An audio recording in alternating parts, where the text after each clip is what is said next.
Good to see you.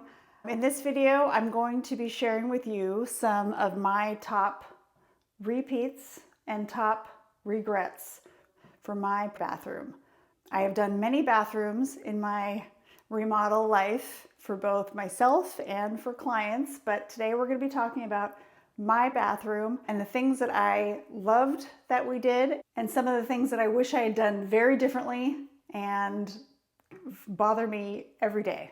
Bathrooms are really important. Bathrooms are where you go. I mean, I'm in this bathroom, you go there all the time. I am like constantly in here for all sorts of things, whether it's a shower or the potty or the makeup or the, washing my face or doing my hair or, whatever. Like there's just a million things that you do in your bathroom. So you're here all the time. So I don't know. I mean, I want it to look nice. I want to enjoy being in here. I want to feel good about all the space that I have and don't have and maximize the storage. I mean, there's just so many considerations for bathrooms. If you're starting fresh, there's a lot of ways that you can really maximize the use and make sure that every little detail you select is going to function at the highest level.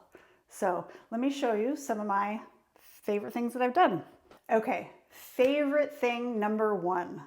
I love this, and you can actually do this even if you don't have a full remodel planned. You can just add this because it is so amazing. This is the first thing I see every time I walk in. This is the first thing people comment on when they come over. They're like, I love the backsplash behind your mirrors. It's a beautiful tile backsplash. Let me show you. It is herringbone, it is glittery, and it runs all the way up to the ceiling and all the way down to the countertop. And it is just a touch that makes the entire bathroom feel so much more luxurious and just dialed in and finished in a way that is really, really special. I just love it. I highly recommend you do something like this. When you're doing makeup and skincare, you really want to have your face lit up so that you can see what you're working with. And that is done with lighting that is here, not lighting that is up here. Lighting that is up above the mirrors casts down and gives you shadows. And this kind of lighting is really important when you're designing a primary bathroom for your face. It's a fun opportunity to add a really pretty sconce and something very interesting and make your bathroom pop, but it's also very functional. That is why I love having these types of sconces in the bathroom. So the other design element I love in this bathroom is this open shelving for towels. Seeing towels creates a spa-like sense in the room. I love open shelving for towels. I don't really want to see many other things on open shelving. Towels in particular create such a softness and a layer of texture that is a complement to the rest of the room, and it also balances the hard surfaces in the room, like the porcelains and the tiles and the countertops and so forth. But it's this ombre kind of approach is fun, and towels are nice to look at when they're folded nicely and arranged neatly. So I encourage towel storage in an open setting. So you can even pull in a bookcase or pull in a different little IKEA type shelving unit into your bathroom and add open towel storage. The next thing that I really love, and I do not regret whatsoever, are using towel hooks. Gone are the towel bars. Those are just so yesterday. Hooks are amazing. You can put a washcloth, you can put a towel, face towel, hand towel. You can, it's just much better. I don't know. I mean, and it's just a little more interesting to have the towel sitting there. These towels are kind of wrinkled, but you get the idea. It's just, it's a better thing.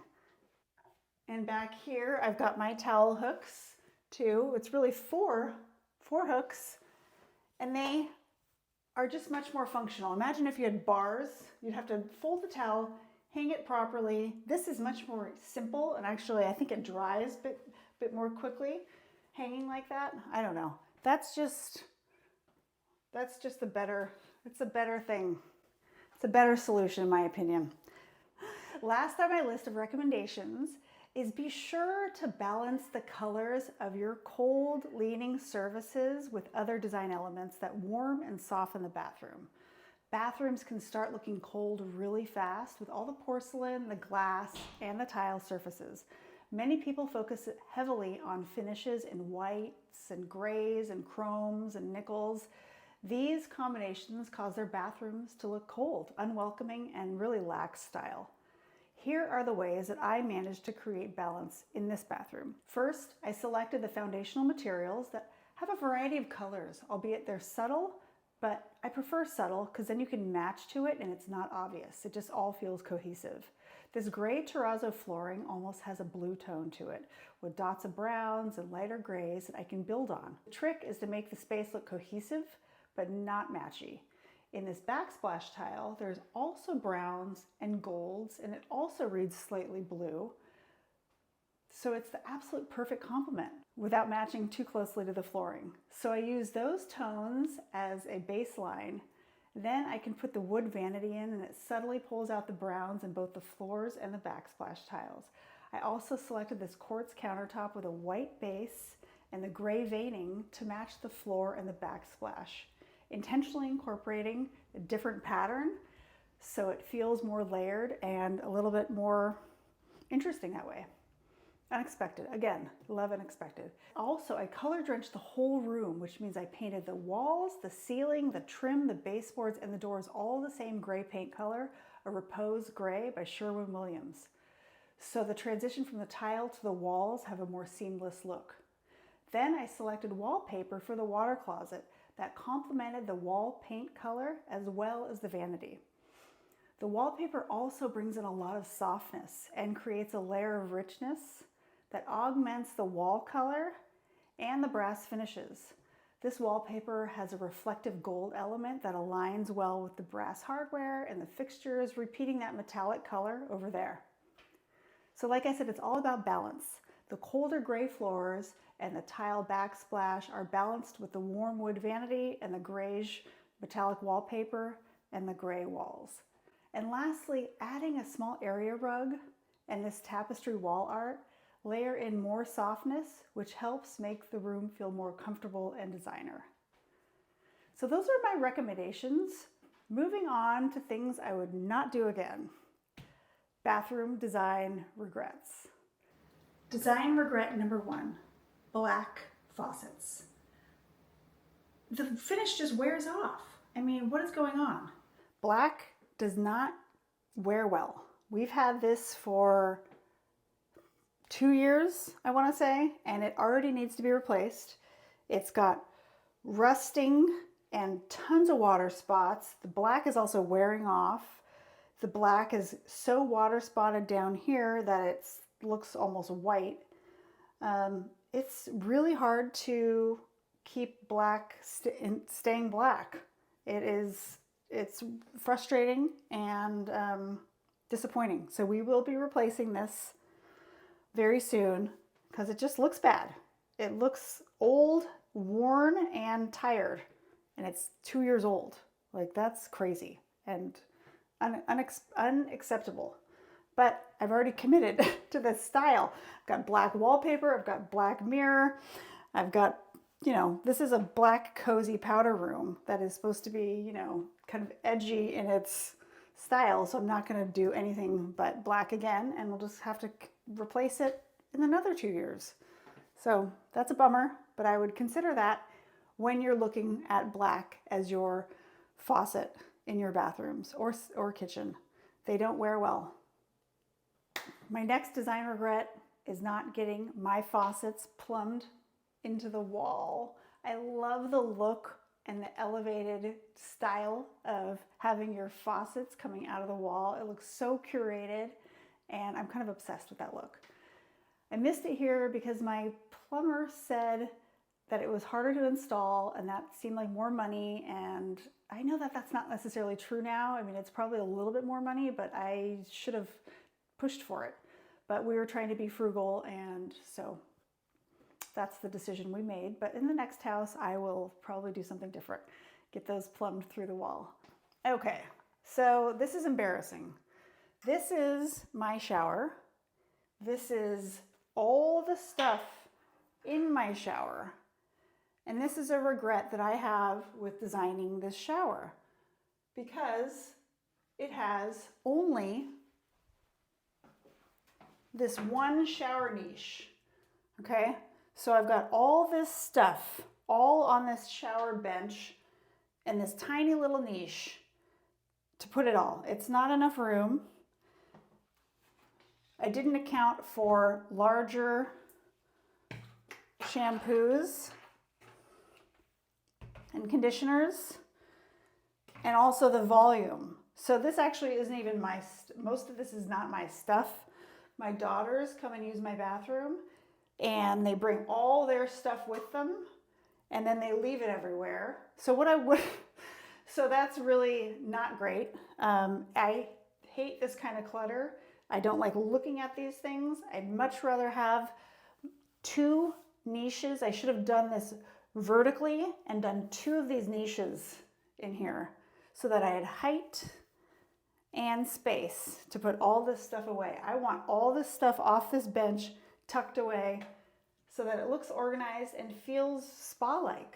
This feels gross in here. It feels like I don't know, it feels very unkempt. And I like my space to be clean and organized and not have all this extra stuff. So that was a miss, and I don't love that. So I made a major I had a major oversight when we were making a decision around the flooring for this bathroom. When I was deciding what kind of flooring to put into this bathroom, I should have thought, oh, well, this is probably a pretty high traffic bathroom. Maybe I should put something that's going to wear well over time and not be impacted if somebody wears shoes in here or dirt, or the dog comes in here and does something that he's not supposed to do. All that, this bathroom gets a lot of use by everybody, including Franco, and I picked a floor that was a mosaic marble floor. I mean, okay, why would I do that? So, because it looked pretty. I mean, it looks so pretty, and I saw it and I thought, oh, that's just the perfect thing. It's hex, which feels very mid-century modern to me. I love hex anyway, but the mosaic and the marble are really challenging. Marble's already challenging to upkeep, and then you add the mosaic piece to it. It's like, okay, what are you doing? This is hilarious because I get so caught up in my design brain, and I think, oh, this is gonna look so good. It's gonna be the perfect little pop of interest on the floor, and then I don't think about how is that actually going to wear on the daily? What is it gonna do over time? Well, this is what it's gonna do over time. Let me show you. This is what it's gonna do over time. It's going to be brown and crusty in between the mosaic pieces. It was so pretty when it was first installed. Back there you can see how nice that is. So crisp and clean and light and fresh. But it doesn't stay that way because people walk on it. And those little nooks and crannies get filled with dirt. And those little nooks and crannies aren't easy to clean. I have used everything I could think of to clean it. Toothbrush, scrubbing, all the different compounds, all the different things that they recommend for marble floors, and it hasn't really worked. So I'm disappointed and bummed and have to live with it now because I already changed it once. I had penny tile in there before and I didn't love it. It was just not the right thing. And this was so pretty, but now it's pretty dirty. So don't do what I did. Think about something that's going to wear better. Definitely use a dark grout and consider your lifestyle before adding a finish that is going to not look good. So that basically wraps up my repeats and regrets for the bathrooms. If you're doing a bathroom, think about these things. It is really important. These details are important. They matter, and you will be so much happier with the outcome if you make sure to not rush through tile selections or metal selections of your faucets and your mirrors and your fixtures. It all is really important stuff because you want to walk into your bathroom and be like, ah, this is gorgeous every time you walk in. And that's how I really feel about mine. And I'm just so proud to show them off. I love my little fancy backsplash, and I love my beautiful butterfly wallpaper. All those things make a bathroom unique and pulled together. So enjoy your process, and I'll see you in the next video. Thank you for watching.